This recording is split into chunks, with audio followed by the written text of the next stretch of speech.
Today's topic is on the skillful cultivation of the four Brahma Vihara. I assume most of the audience here are aware of the four Brahma Viharas, or rather you know the meaning of these Brahma Viharas.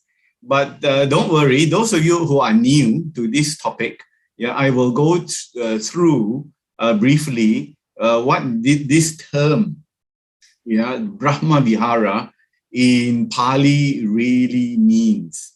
It is made up of two words, which means the divine abodes. Brahma, I will show later, Brahma means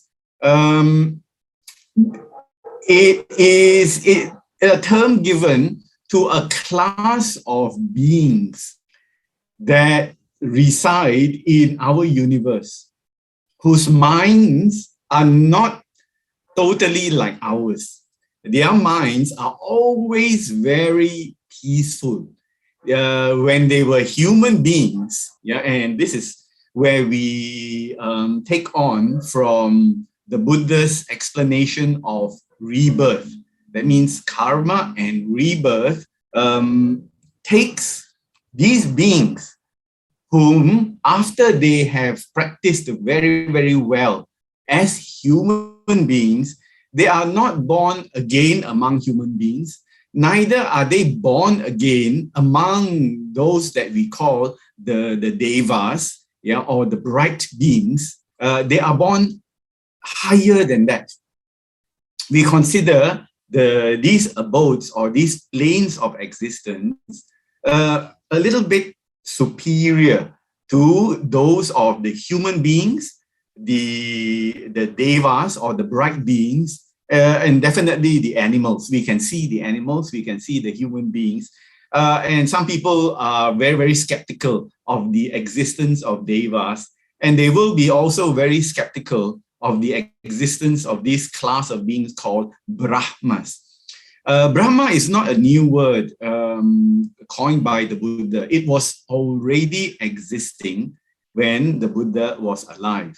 But what he did was to reclassify it, because he saw that its old use was not totally accurate. And he gave this term Brahma to this group of beings whose minds are very, very pure.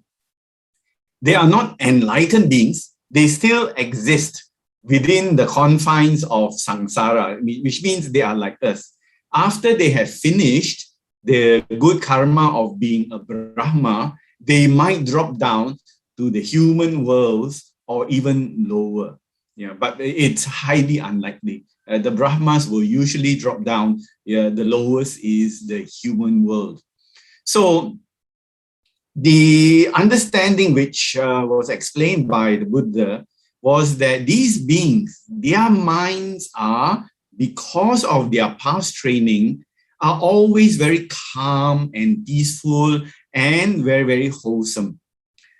The states of mind which disturbs all beings, such as greed and ill will, hatred, delusion, have not gone. What has happened is, due to their training and their practice, it has been buried deep in their minds. So, although these beings live for a very, very long time, some of them outlive a universe duration. That means their lives are longer than that of the entire universe. And anger and hatred and ill will do not appear in their minds that entire time that they are alive. So their minds actually are very, very peaceful, because it is not disturbed by these unwholesome tendencies.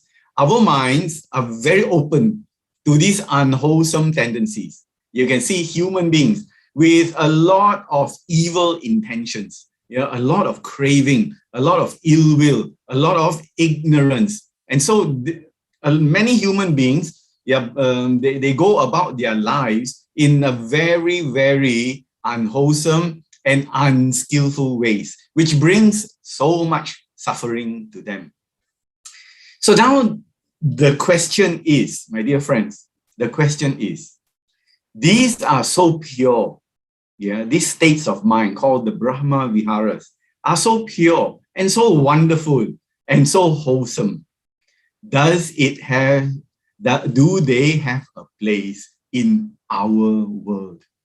In this cruel world, full of cruel people, with cruel minds, wanting to do cruel things. Why should we be so good? Why don't we go and join them and be cruel as well?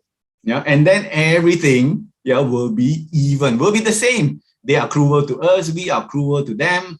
We are also told by many of our of our friends and our teachers, even seniors, relatives, who say to us, if they do things to you, make sure you do back the same thing to them.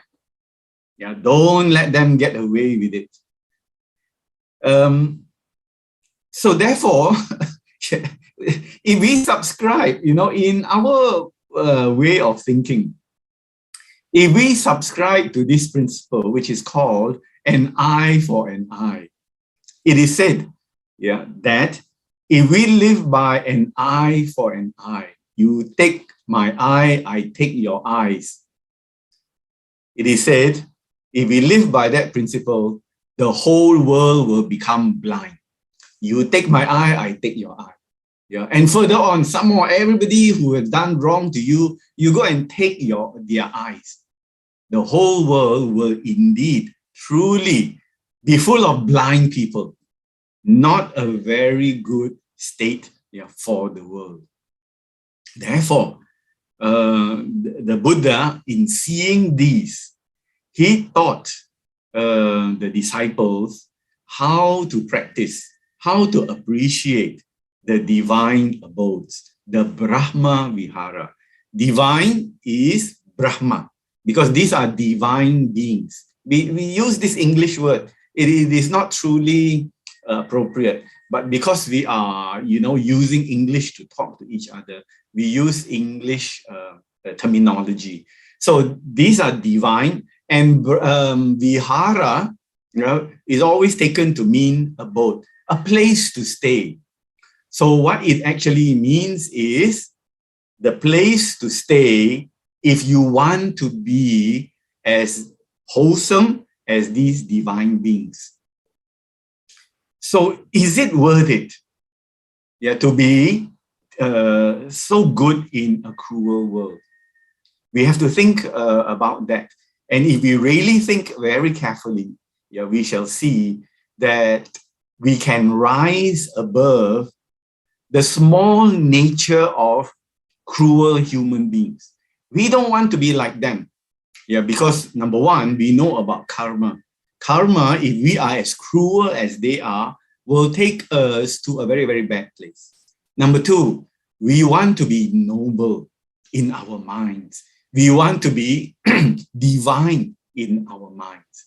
We don't want to be like the lower ways of thinking. And we know, that if we cultivate the Brahma Viharas, after we pass away, we might go and join these divine beings, the beings who keep away from greed and hatred in their minds. So these four are Metta, Karuna, Mudita, and Upekkha in Pali language. And their meanings are, and we go through this very in great detail, although these are to be practiced. What I like to do today is to give you, my dear friends, a deep grounding or understanding in what they are, so that we can prepare our minds for the practice that has to come. What I'm hoping is after we understand it, yeah, due to our discussion and the sharing, you will take it to practice it. Because these have been given to us, explained to us by the Buddha and our teachers for practice. They are not just theoretical understandings. They need to be put into practice so that we become better people. We reach out to the surroundings where our family and friends are, and they will notice how we behave, how we talk, how we think. And in that way, they will also be influenced. Yeah, and the circle goes wider and wider and wider into the world. Of course, if we are within the Buddhist society, yeah, like Bandar Uttama Buddhist society, you already have a group of people who are dedicated to doing good. And therefore, to learn these 4 Brahma Vihara is very easy. Because I know you, yeah, your minds are naturally inclined to doing good, yeah, to practicing, to learning, yeah, and putting into practice. So what I'm hoping is, after our discussion today, do try your best. And I will try and squeeze in a little bit of practice today, although there's a lot of talking. Yeah, please excuse me. When you understand it, you will see why it's so important. Because there are many states of mind, yeah, which can come and confuse us if we are not sure of our practice. So basically, metta. Metta means friendliness or loving kindness. Karuna means compassion or benevolence. Mudita means sympathetic or altruistic joy. Yeah, it means basically to be happy with the success of others. And upekha. Upekha means equanimity. Equanimity is to be balanced in our mind.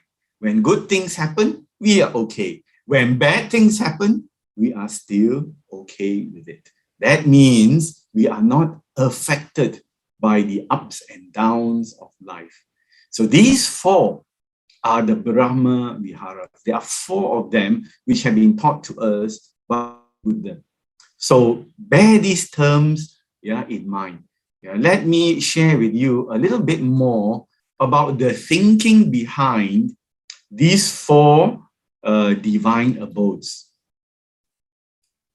Now, I've mentioned to you, the Brahma beings exist, and they came and interacted with the Buddha when he was alive. Yeah, he passed away 2,600 years ago. But when the Buddha was here among us, human beings and living beings on this earth, the Brahma beings came to visit him. And the first time they came to visit him was when he renounced. So you can see the picture above. The Bodhisattva, the prince, after he left the palace, he cut off his hair. Now, this is a very dramatic picture of him throwing away his hair. That curl thing up there is actually his hair. They used to grow their hair very long. So because he had renounced his former life as a prince, he cut his hair and threw it into the air.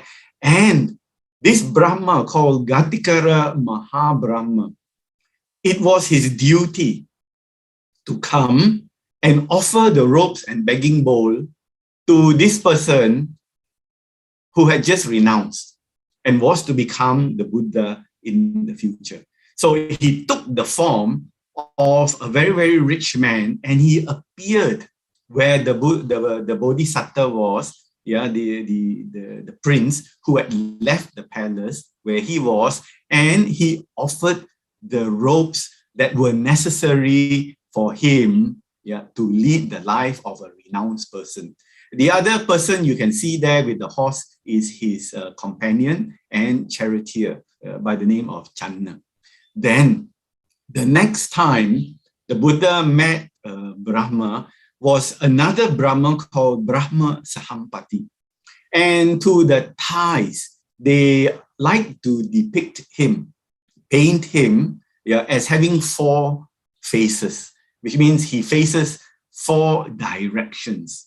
And we take that to mean he can see in the four directions very clearly. Not that he has got four faces, but he could see with his Brahma ability, yeah, which is more fine and more powerful than the Deva abilities, yeah, how he could see in almost as far as he wanted in the four directions. Brahma Sahampati was the one who had been waiting to invite the Buddha after the enlightenment to teach to the world. That was undertaking. Yeah, he had been waiting for a very long time because he knew this ascetic Gautama would gain enlightenment and would become the Buddha. And his duty was to invite. Yeah, there must be this practice. Yeah, the Buddha, after enlightenment, must be invited, yeah, to share or to teach what he found in his enlightenment to the whole world. So Brahma Sahampati came down to the earth, yeah, and he invited the Buddha formally, yeah, to teach to the whole world. So these were the two instances. I tell you this because I want to place the nature of the Brahma in the planes of existence. So you can see, we start from the bottom. There are four planes which are the woeful realms. Woeful realms include the animal world, include the ghost world, include the hell worlds. So Buddhists accept that there are hells, yeah, that there are ghosts. Above that are the human world. There's only one of them. Yeah, and this is where we are. We see the human world as it is. Above the human worlds are these very happy beings called the Devas. And due to their cultivation and good karma, they are born in the 6 Deva planes or the Deva worlds. But they are sensuous beings. And they like to enjoy sensual pleasure. They have a really good time. But above them, yeah, the fine material Brahmas, they are not so much into sensual pleasures. They like the peace and the quiet of meditation. Yeah, so because of their past meditation, yeah, but not enough to escape samsara, yeah, they go into the jhanas, which are very, very absorbed states of mind. They are then born, yeah, into the fine material Brahma worlds. And this is where we admire them because they don't get angry at all. Yeah, they don't get upset in this life, yeah, as the Brahmas. So when we practice these 4 states of mind, we are like them. We are like the fine material Brahmas. There are 11 planes of them. And then there are 5 planes called the pure abodes. This is where the enlightened beings called the anagamis, they go off. If they are not arahants, they haven't finished their spiritual journey, they will be born there and then they will strive to become arahants in the Suddhavasa. They are called the pure abodes. And above, not say above, different from them,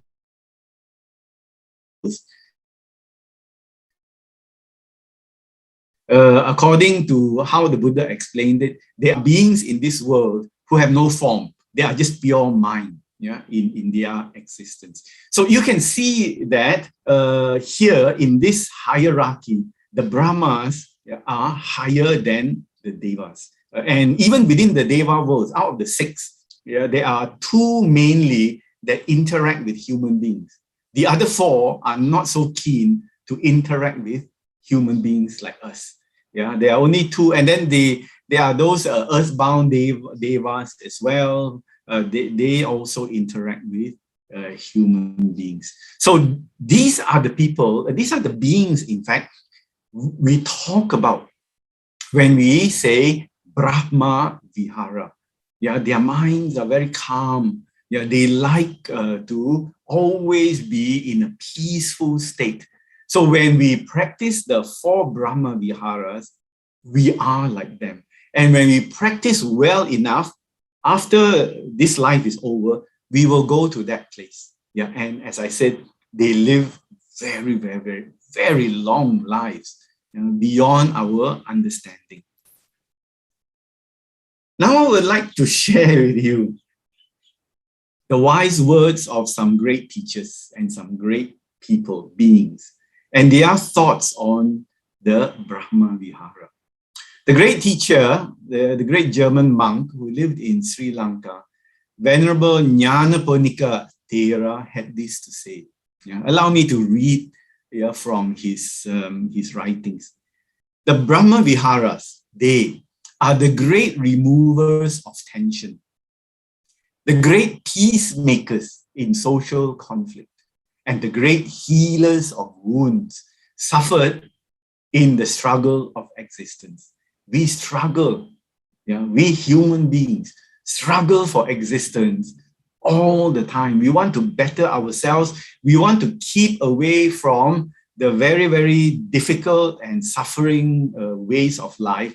So we are struggling, yeah, to look after ourselves, to look after our health, to keep away now, you know, many of us, all of us, to keep away from the COVID-19 virus. It's a struggle, yeah. And so with this struggle, there will be tension, there will be stress, there will be suffering.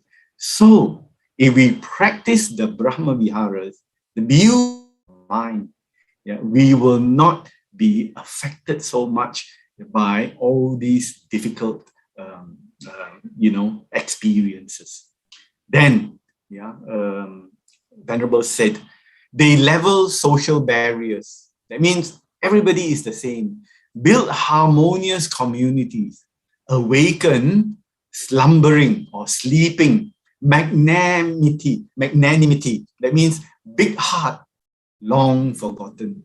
So if you have a very big heart towards human beings, and it has been quiet all this time, this practice is waiting for you, waiting to unlock. It is the key to unlock your big heart so that you can show to others, you know, the greatness of your mind, of your heart, of your being, who you are.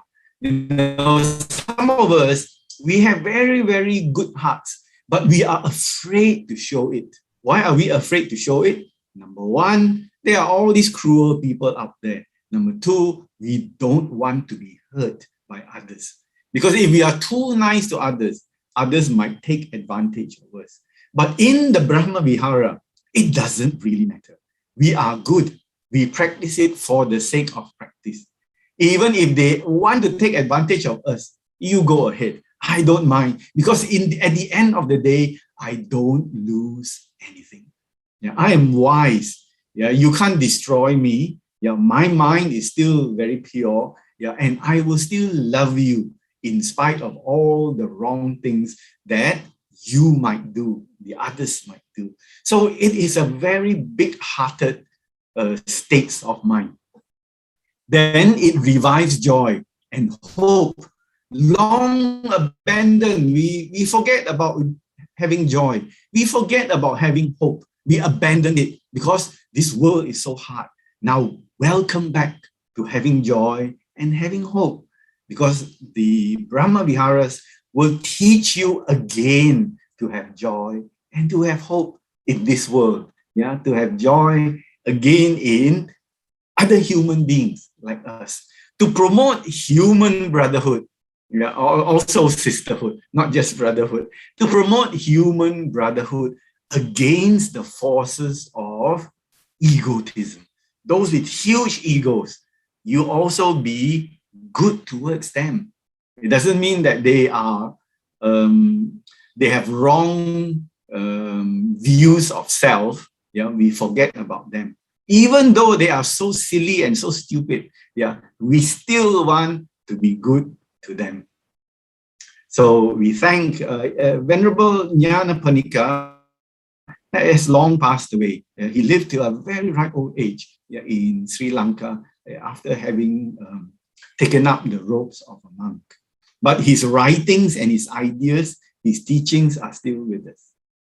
Next, I'd like to share with you the words, very few words, but they are very meaningful. Venerable Ayya Khema said, she also has passed away. Also a Western nun, she said, the Brahma Viharas are the only emotions worth having. Your other emotions like anger and jealousy and ill will and, those cunning mind and greed and all that, Venerable Ayya says, throw them out.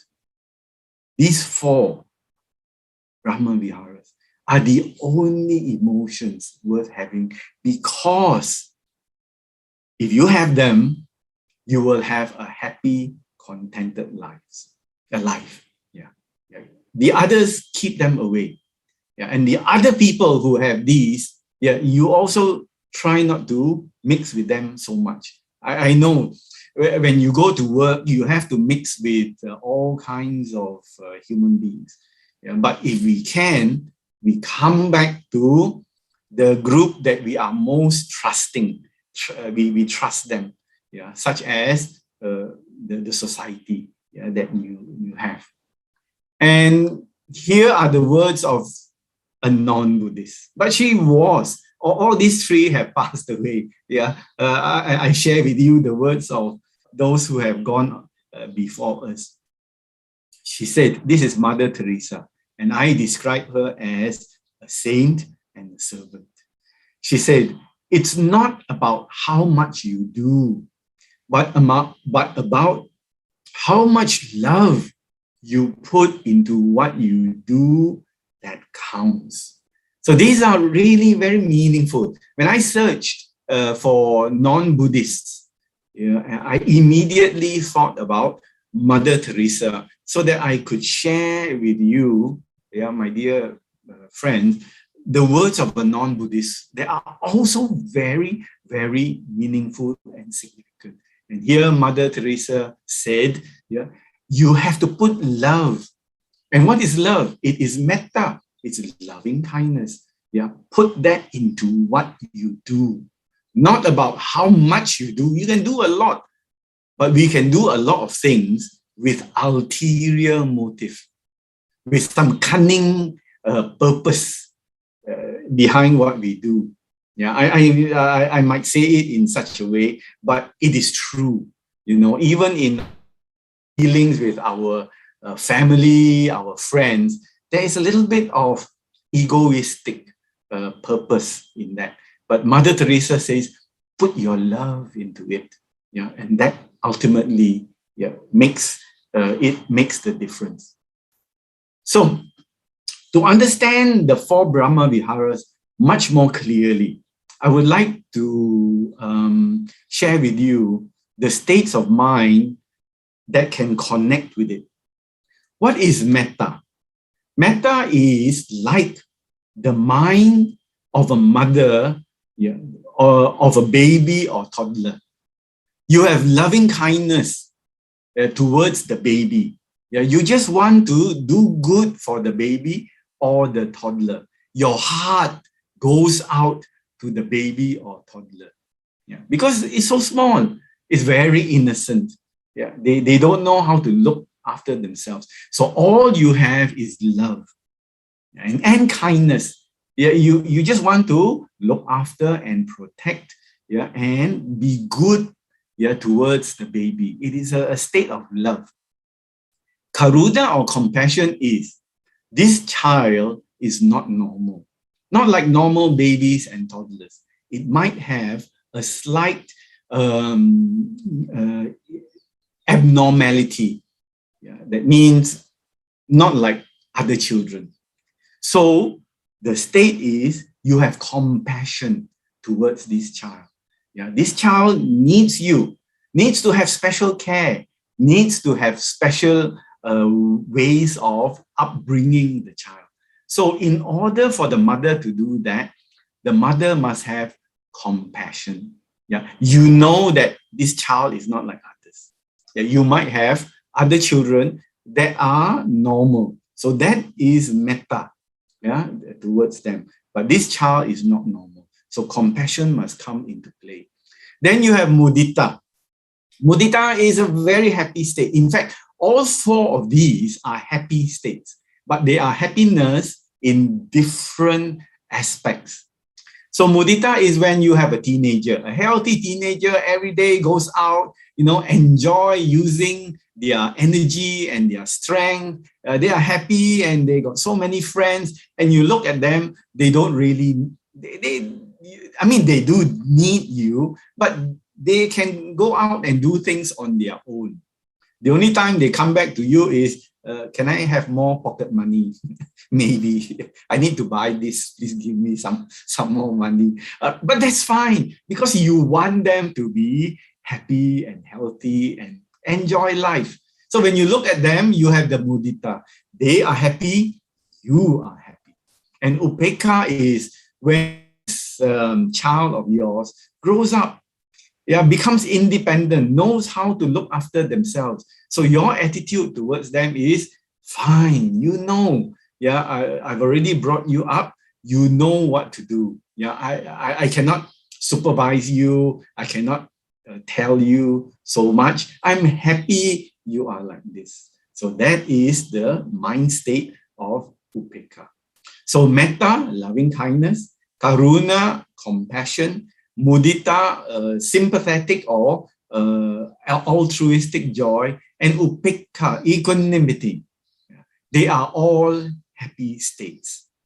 They are happiness, because it comes mainly from metta. And you know what metta is. Metta is happiness and kindness and love, towards others. But the karuna, mudita, upekkha comes from that happiness, comes from that kindness. They are all interrelated. So now let me explain a little bit more in detail. These are the four. Again, metta is, again, loving kindness, the English words, or friendliness. You feel friendly towards each other. Karuna, and again, metta arises when we open our hearts to all beings. If you close your heart, if you don't want to become close to people, it's very hard to have metta. You need to open your heart to others. Then you will start to feel the loving kindness towards them. You will become friendly towards them. But sometimes this metta is at a very small level. It's a bit weak in our mind and in our heart. So what do? We practice more of it. We strengthen it in our minds. Then it becomes very strong and takes a very commanding place in our minds. So we need to practice. Next, karuna is compassion or benevolence. It arises when metta meets with suffering. When there is a good heart, we have a good heart, and then we meet with suffering people, that metta starts to change because of the suffering that we can see. We acknowledge the suffering, but we are not carried away by the suffering. We are still composed. We still hang on to our happiness, but we know what suffering is. So it arises when metta, the foundation, meets with suffering. And then it changes and becomes karuna, compassion. As I've explained then, mudita is altruistic joy. It's goodwill, to see people doing well. If your colleague gets a promotion or a raise, normally people will get very jealous. How come he got a raise? How come he got a promotion? I also work hard. I also need that promotion. But sometimes you never see the extra things that other people do. So this mudita arises when metta meets with good fortune. Actually, good fortune of others.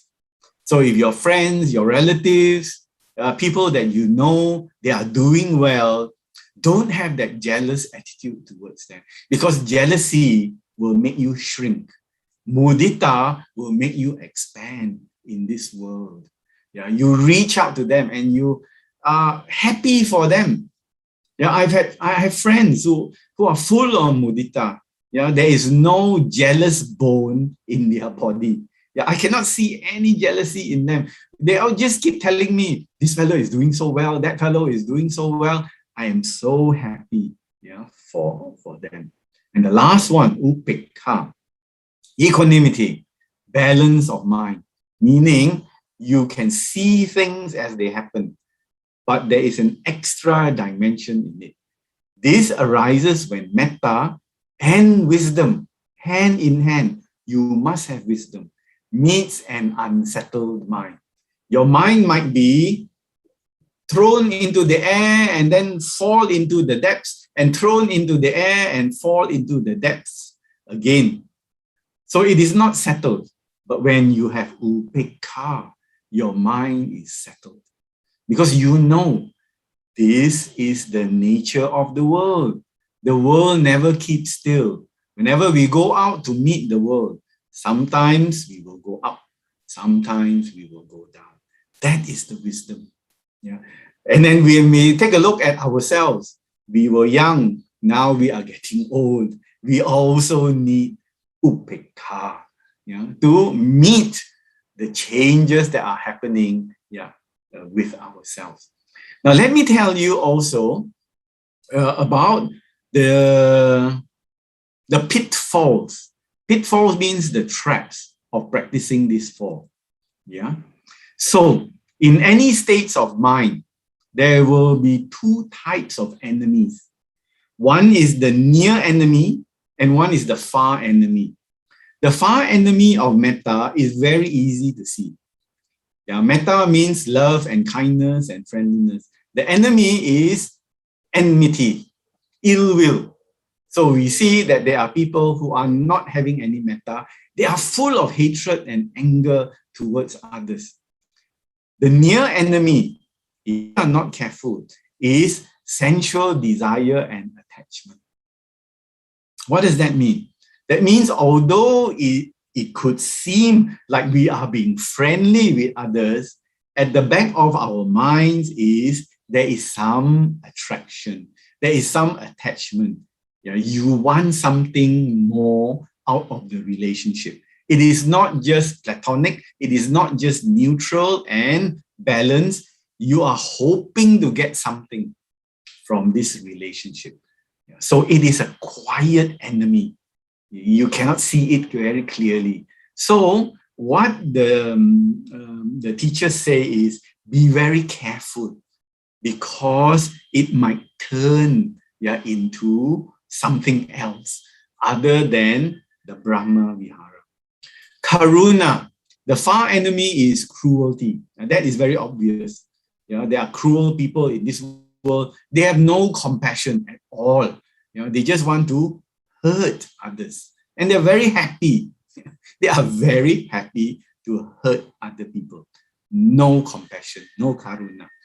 The near enemy is grief or sorrow or pity.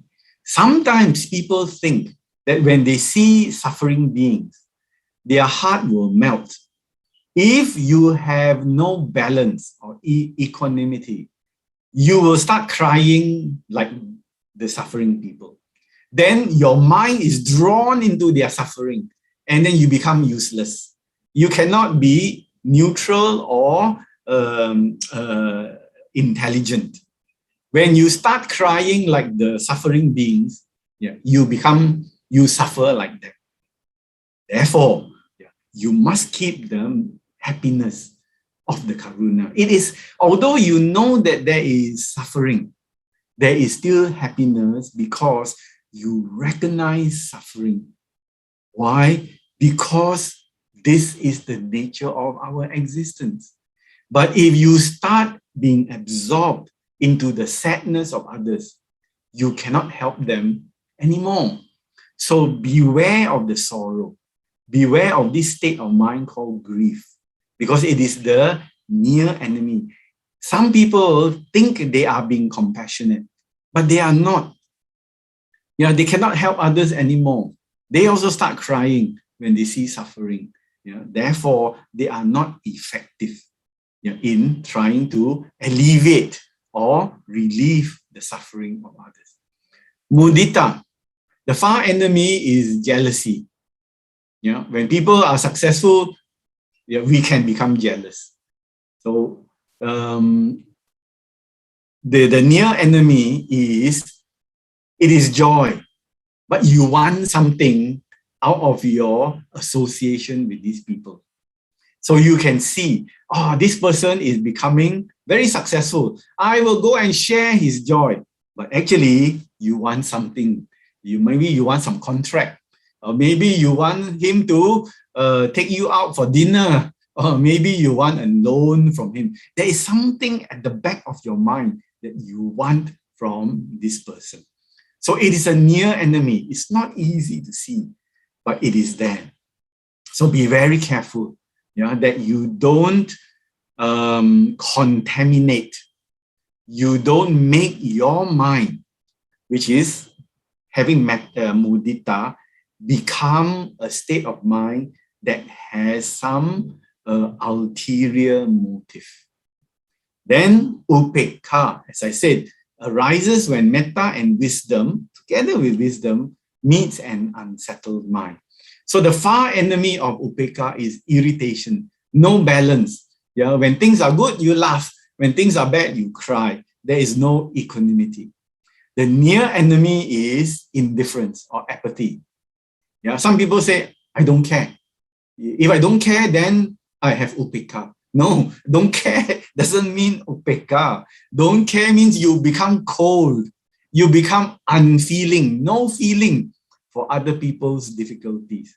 Yeah, when they go down, you said, now let me practice upekha. No, if you are not feeling metta towards them, that is not upekha. Upekha means you keep your mind balanced.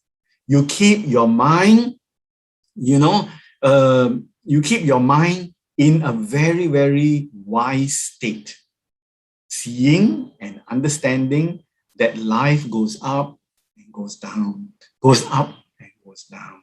So wisdom together with metta will give you upekha, equanimity.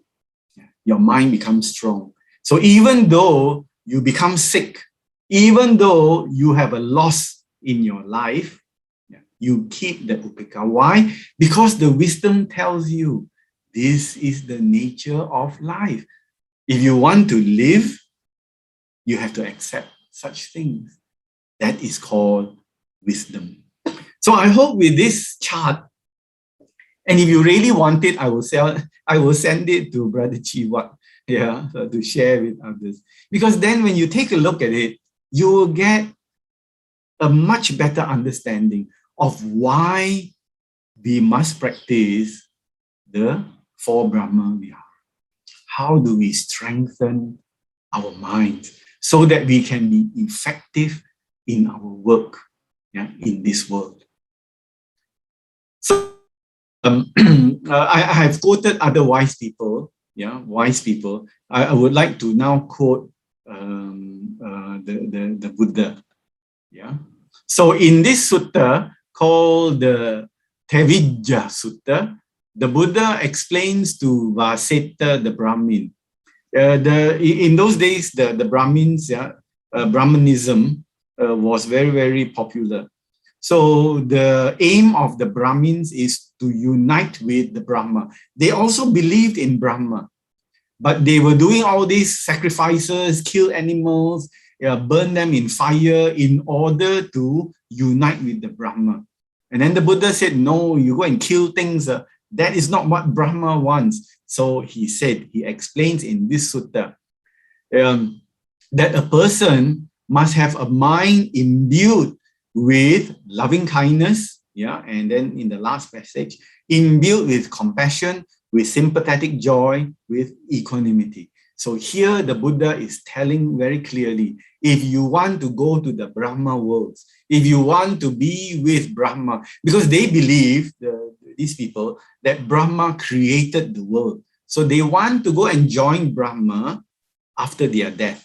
The Buddha said, by killing all these things, doing sacrifice, you cannot find Brahma. So the Buddha was a better Brahmin than the Brahmins. So he explained, just as a mighty trumpeter, that means you trumpet, you blow your trumpet, makes himself heard without difficulty in all four directions. That means once you blow the trumpet, all the four directions will hear you. Yeah, the Buddha said, let your heart also, full of metta, karuna, mudita, and upekkha, go in the four directions. Yeah, I don't have time to fully go into it, but it is a wonderful sutta. So you might want to follow up with the Tevijja Sutta in the Digha Nikaya, number 13. All right. So there are certain safeguards or principles that we need to understand when we practice the Brahma Viharas. Number one, there must be acceptance of the world. You know, we have been told that when somebody gets sick, a relative, a friend, an acquaintance gets sick, we have to radiate metta to them, yeah, and with the hope that they get well. This radiation of metta, this practice of metta, is actually for our own self. Yeah, but we hope that due to the metta, the other person can be cured, can recover. Before we practice the metta, there must be an acceptance that there is sickness in the world. There is disease in the world. People will get into all kinds of trouble in the world.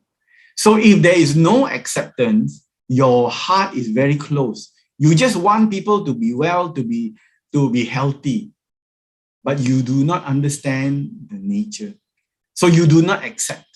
When you do not accept their difficult circumstances, the metta or the karuna or the mudita and the upekkha finds it very difficult to come up. So what you are doing is you are taking the metta and you are squashing the difficulty.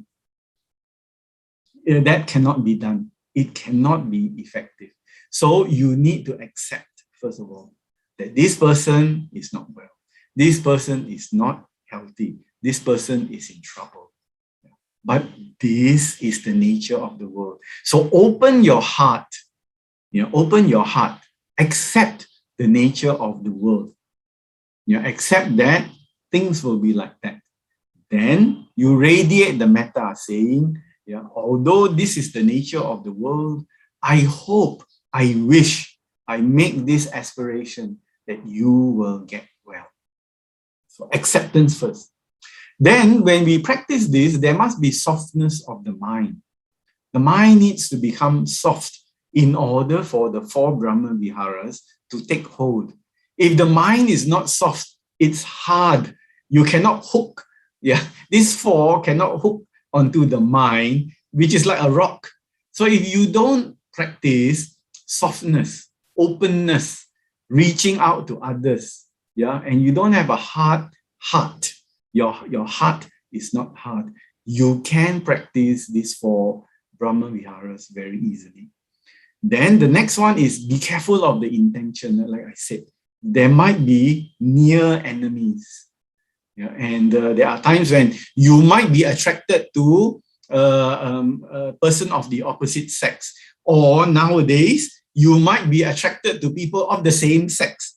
We are very open. Allow me to say it, right? But if you think that there is a kind of an intention there, you better be careful, with what you are thinking. And then what we must also do is be very happy with our minds that do not have hatred, that do not have anger. So I'm hoping right now, as you are listening to my sharing, there is no anger in your mind. There's no jealousy in your mind. So look into your mind. Now my mind is happy because there is no jealousy, there is no hatred, there is no irritation. This is a wonderful state of mind. Then the practice of the 4 Brahma Viharas can become very, very effective. So there are some suggestions to steady the practice. That is, if you become too attached, you need to have compassion or upekkha. If you are overwhelmed with other people's suffering, you need equanimity. If you are jealous of others, when you start thinking of them, you need the mudita. And when you are becoming indifferent to things, you need to boost up your loving kindness. Now, this can happen in a society, such as a Buddhist society.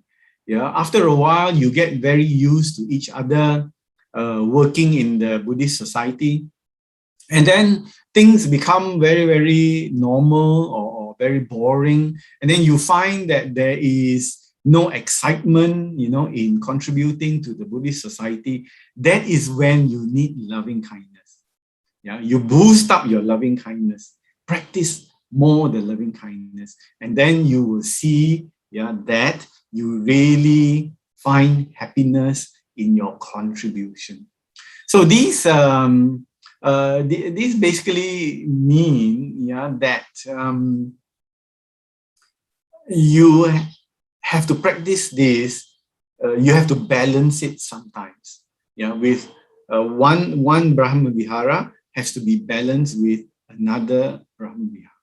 They are very good in balancing each other so that the mind can become, very, very pure, and very, very full of the Brahma Vihara that you want. So this is equanimity. Let me say a little bit more about equanimity, because equanimity is the hardest to understand.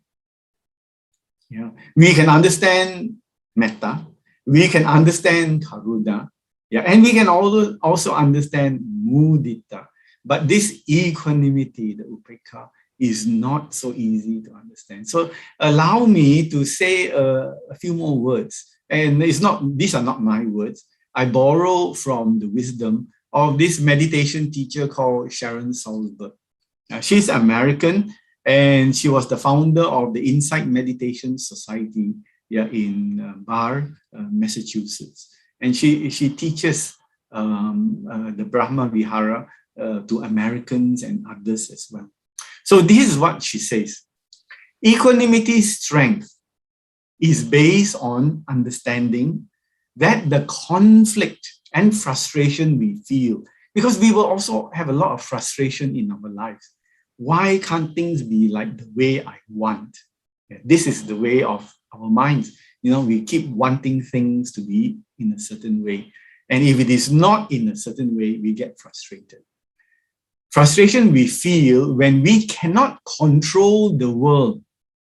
This frustration at not being able to control the world, especially Americans. They like to control the world. And when the world is not the way they want, they can become very frustrated. Doesn't come from our inability to do so. So equanimity, for equanimity to be really established in us, we have to have this understanding, that we are not able to control the world, but rather from the fact that we are trying to control the uncontrollable. The world is uncontrollable. People are uncontrollable to a certain extent. The seasons, things that happen, earthquakes and floods, and tsunami are uncontrollable. So if you want to control them, you will be very frustrated.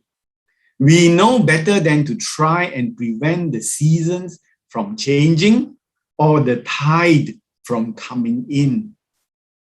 So in their country, following autumn, winter comes. We cannot change that. So in our country, we get heat and then we get rain. This is the rhythm. These are the patterns of the weather. We may not prefer it. Actually, winter in the Western countries is very tough. It's cold and it's dark and not a happy time. We may not prefer it, but we trust it because we can understand and accept its rightful place in the larger cycle, a bigger picture. So in the big picture of seasons, many people don't like winter, but we know that winter has its place. We know that growing old has its place in our life. We know that suffering has its place in our life too. So we accept. And that's why I was telling brothers and sisters about acceptance, opening your heart to what is happening.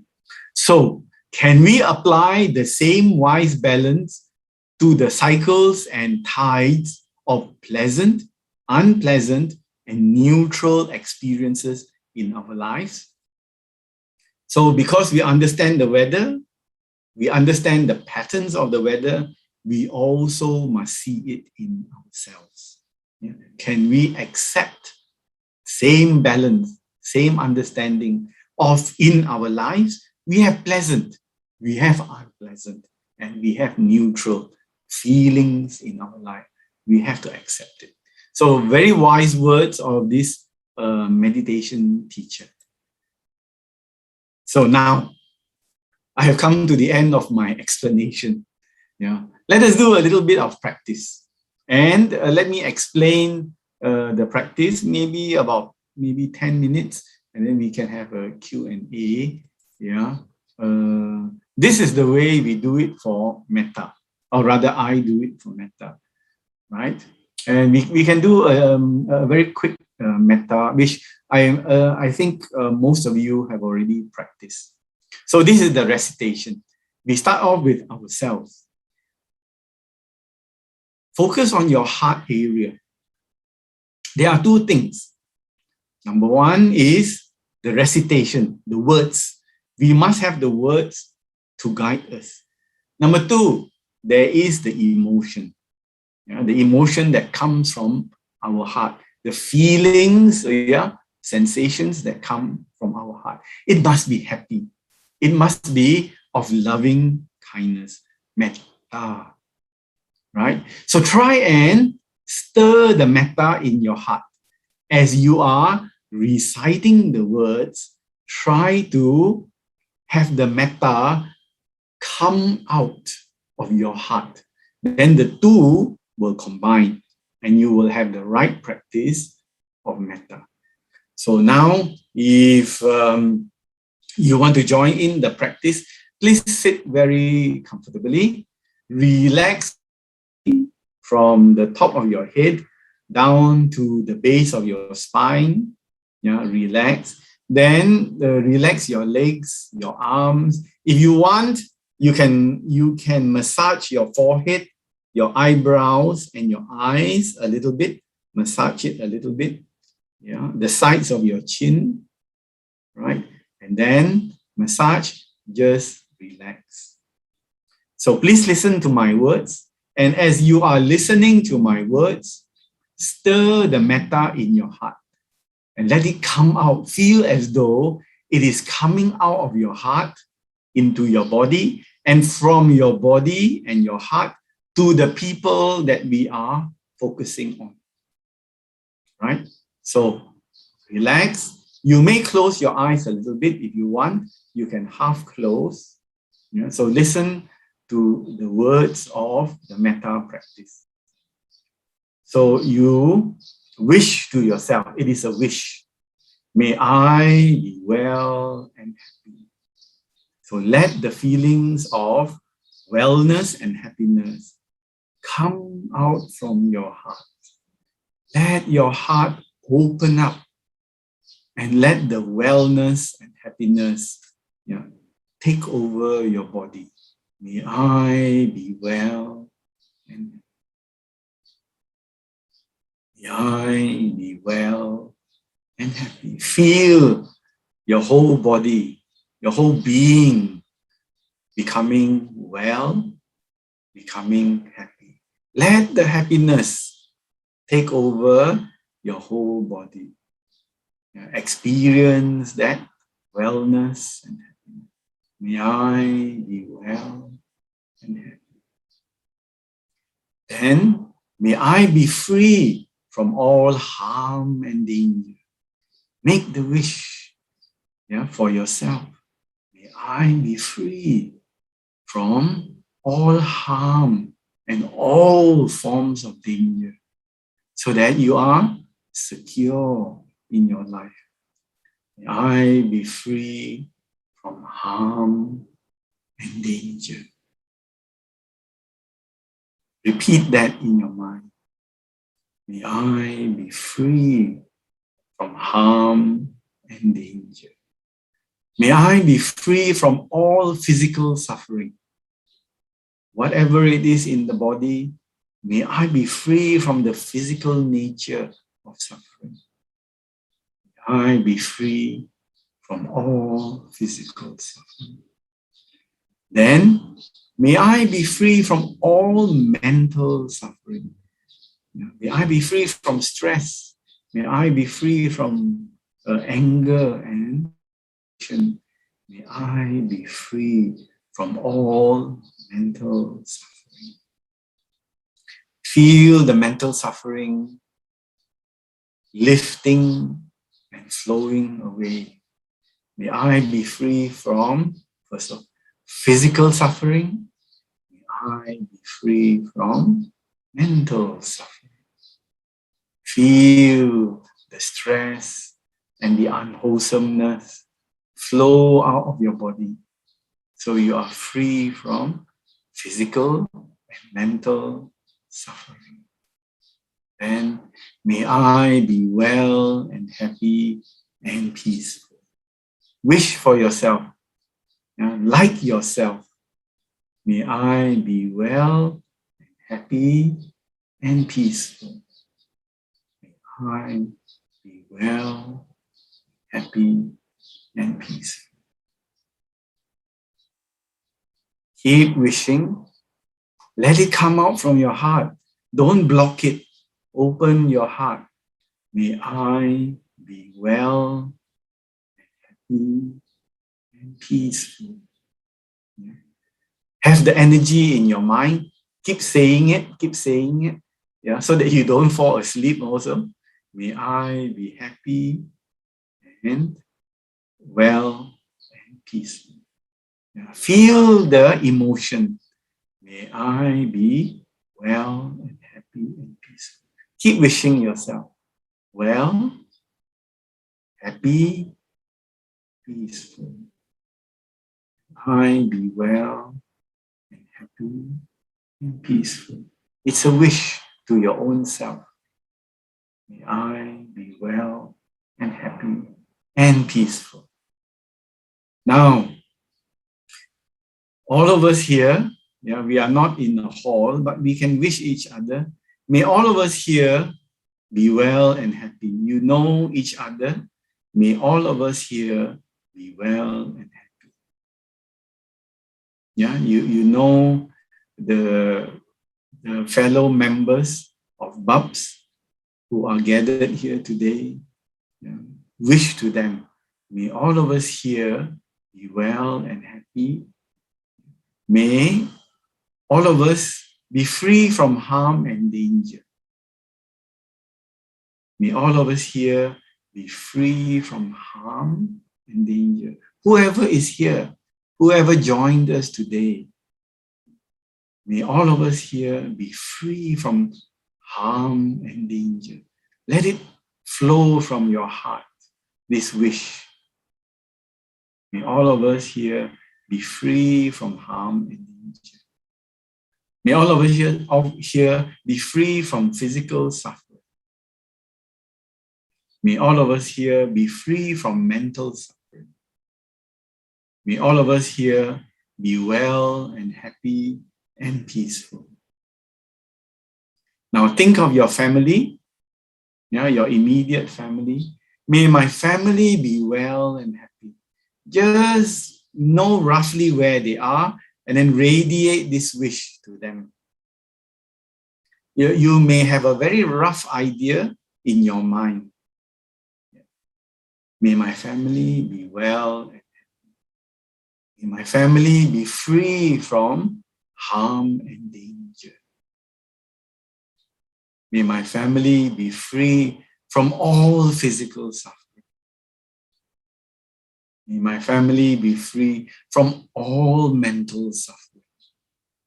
May my family be well and happy and peaceful. Make the wish to your family. May my family be well and happy and peaceful. Then your teachers, the monks, and the lay teachers, may my teachers be well and happy. So you try and just imagine them, the monks, the nuns, the teachers that you have been impressed with.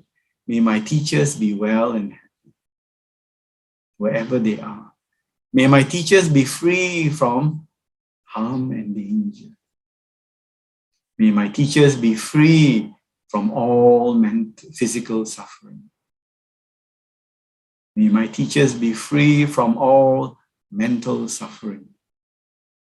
May my teachers be well, happy, and peaceful. Let the metta flow and from your hearts to your teachers. May my teachers be well and happy and peaceful. Radiate it towards them. Then to your Dhamma friends, wherever they are. May my Dhamma friends be well and happy. All the Dhamma friends that you can remember. May my Dhamma friends be free from harm and danger. May my Dhamma friends be free from all physical suffering. May my Dhamma friends be free from all mental suffering. May my Dhamma friends be well and happy. Make the wish towards all your friends, Dhamma friends, and other friends as well. May my Dhamma friends be well and happy and peaceful. May they truly be happy. And now, without limitation, without boundary, open your heart to the whole world, to the whole universe. All beings, whether near or far, seen or unseen, all conditions. May all beings be well and happy. So all around you, from your front to the back, to the right-hand side, left-hand side, to above you, to below you, may all beings be well and happy, without limitation, without boundary, whoever they are, whatever they are, may all beings be well and happy. May all beings be free from harm and danger. May they not be touched by harm or danger. May all beings be free from physical suffering. May all beings be free from mental suffering. May all beings be well and happy and peaceful.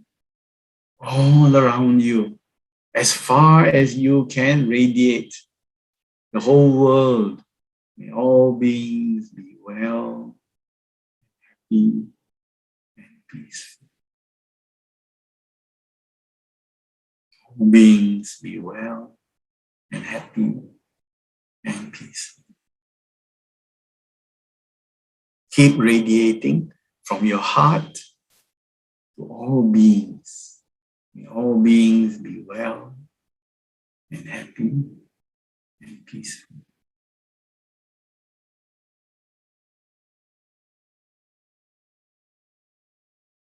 Okay, so now, my dear friends, bring yourself back to the talk. Slowly open your eyes. You may smile, because sometimes as you practice, the smile will come onto your face. Your emotions will make you happy. May all beings be well and happy.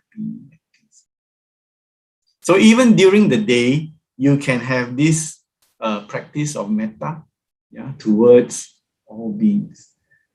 So with that, let us aspire to practice the Brahma Vihara, which heals our sad and weary hearts.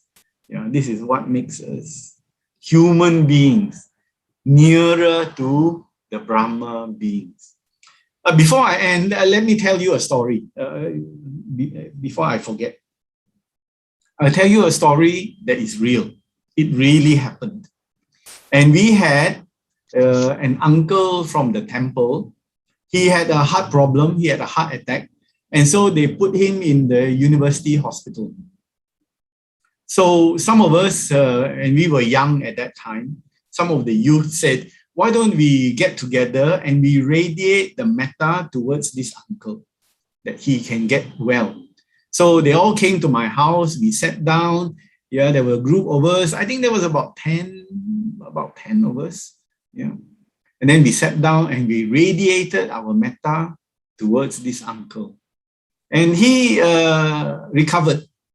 And then he came out and he said to us, when I was in the hospital one night, I heard you, the youth, chanting to me, singing songs. I said, oh, is that so? Can you tell me when? And he told us the exact time that we radiated metta to him. He said as he was in a half-sleeping state of mind, he wasn't exactly sleeping. He wasn't exactly awake. But he could hear us doing chanting and singing hymns to him. Isn't that wonderful? That means in his mind, he could hear our metta towards him. And this is a real story. I'm not making it up.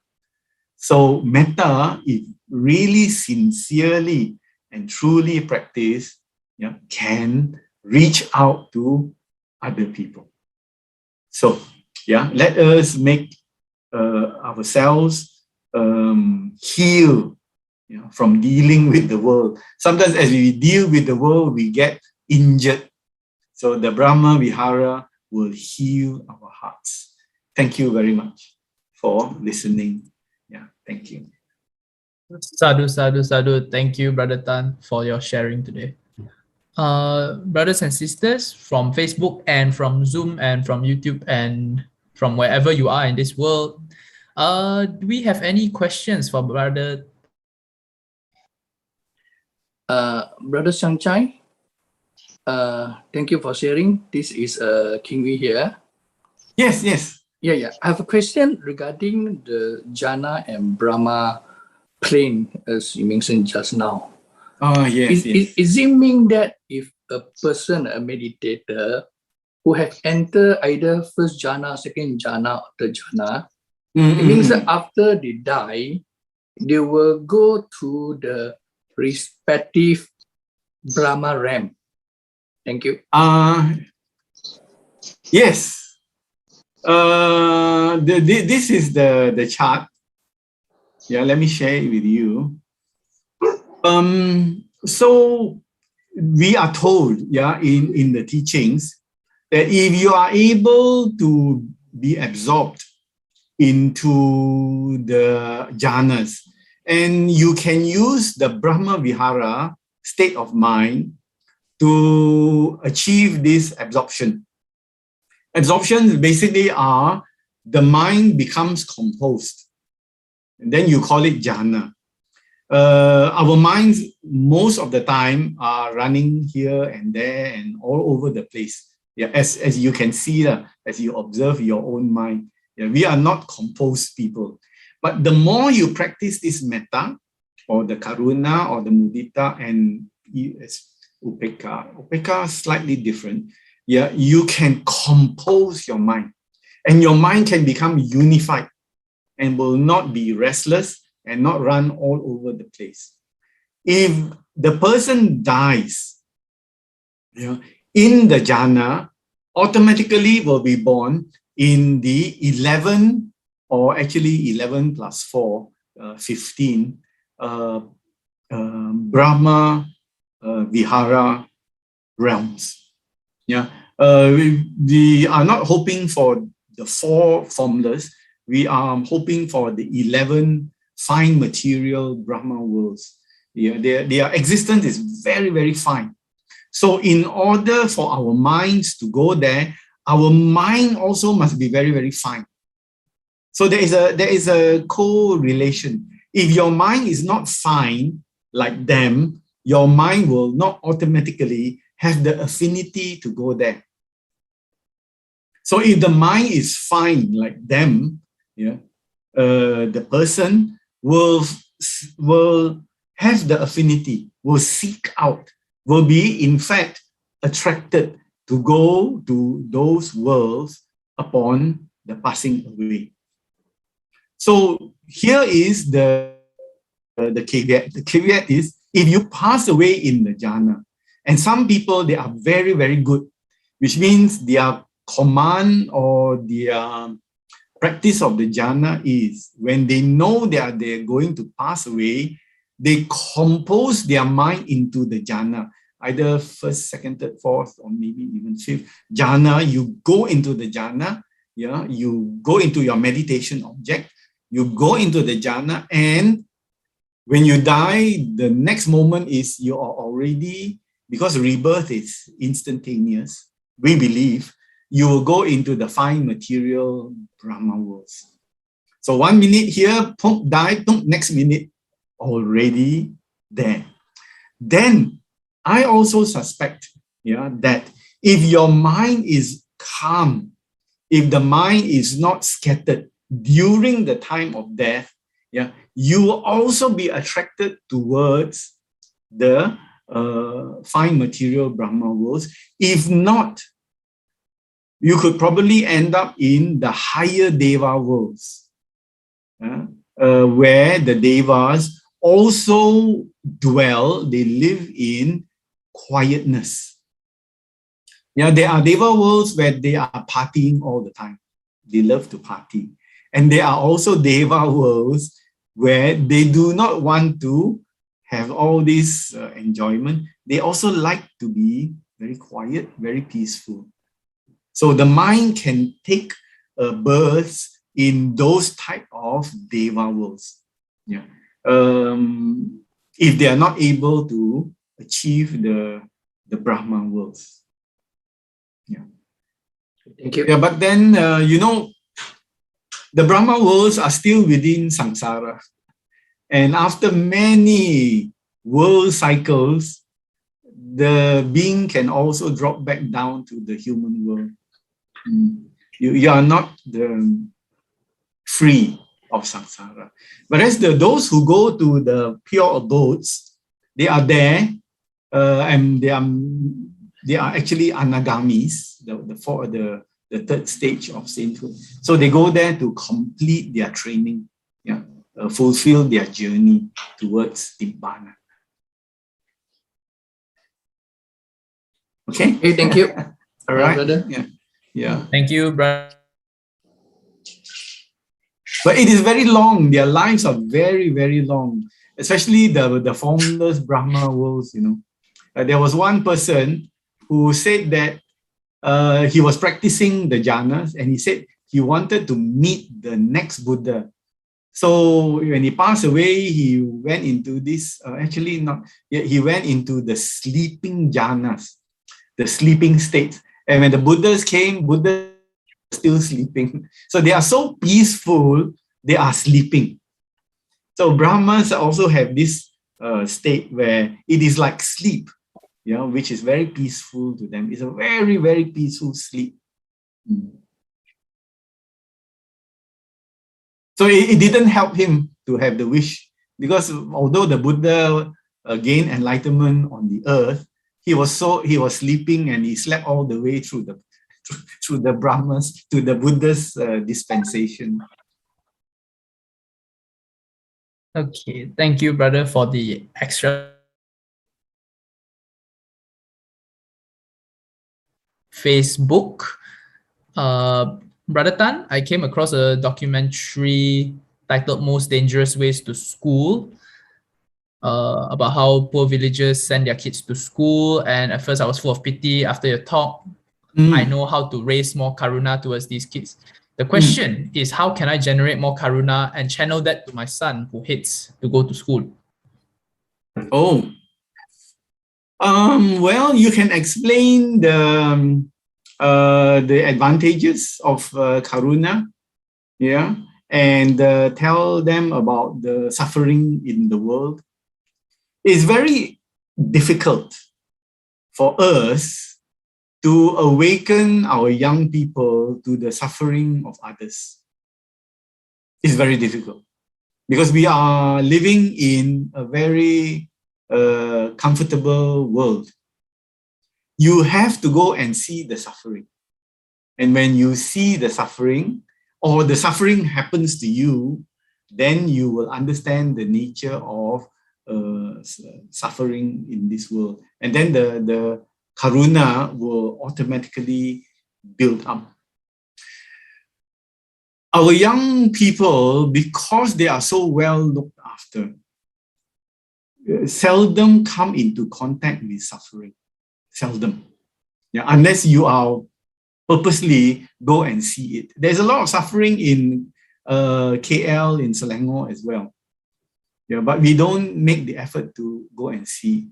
So one of the ways to really see suffering, yeah, is to go to the hospitals. Not the non-COVID section. Don't go to the COVID section. Nobody wants to go. Nobody will allow you to go in there. But I used to do that, you know. And I used to go and visit people, very, very poor people. And then I made this trip to India. Then I saw suffering. Right? I went when I was young. I backpacked around India and Nepal. Then you can see the suffering in other parts of the world. But when you don't see it, you cannot be awakened to it. You will think that everybody in the world shares my way of living.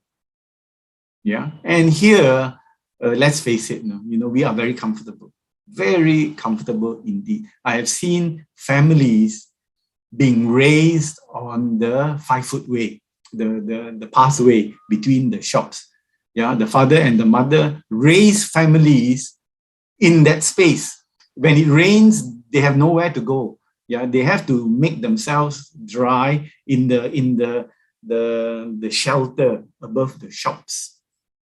So that's their life. And so early in the morning, the father will go and sell the bottled water.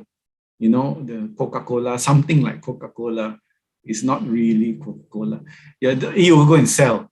Yeah, and not far. He just goes onto the road and then he sells. And then when nobody comes anymore, he will just push his bicycle back to the 5-foot way. So, and he sleeps there. The whole family sleeps there, right? So if you really can see that, you will appreciate what you've got. But to really tell our young people, yeah, but no, I have friends who will cook food.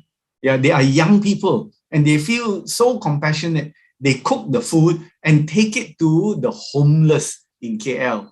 You know, above the flyovers, you know, all those areas. There are many homeless people and they go hungry. So these friends of mine, they will go and give food to those people around 10 o'clock, 9 o'clock, 10 o'clock in the evening. And I said, isn't it dangerous? Yeah, they said it can be dangerous. Sometimes the homeless people can be, you know, a bit aggressive towards them.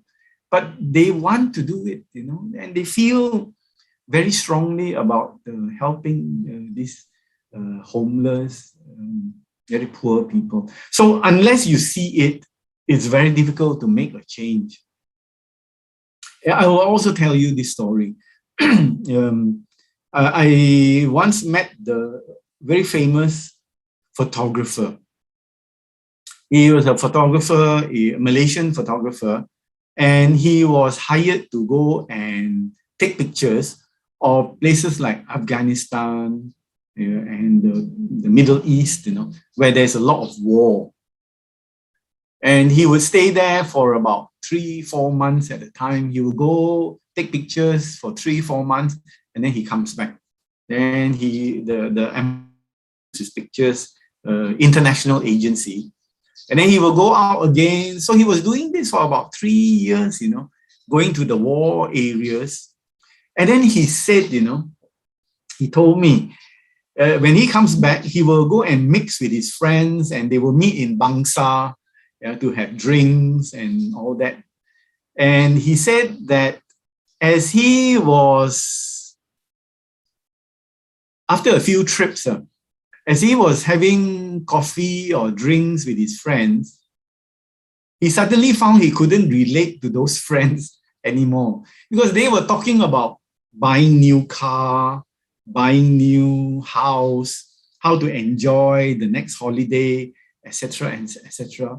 And he said, after seeing the suffering in those countries, after seeing how people fight to survive every day, he couldn't relate to new BMWs and enjoyable holidays anymore. All he was aware of was the suffering of those people who day to day fight for their lives. Because the next moment, a bomb might fall onto their heads and they will be blown up. So he says his way of viewing life changed after 3 years of doing this kind of reporting work. Yeah. So you have to actually experience it. There's no better way of training than to actually see it. I hope that helps. Yeah, it's, as I said, there are some people who understand suffering and they will appreciate what they've got. They will appreciate it. But if they cannot see the suffering, they cannot appreciate it. Because everything is so comfortable. They ask their daddy, give me this, give me that, and the daddy give it to them, or their mommy give it to them. So there is no difficulties in their life. There is no deprivation. They do not hunger for something. So it's not easy. The best teacher is experience.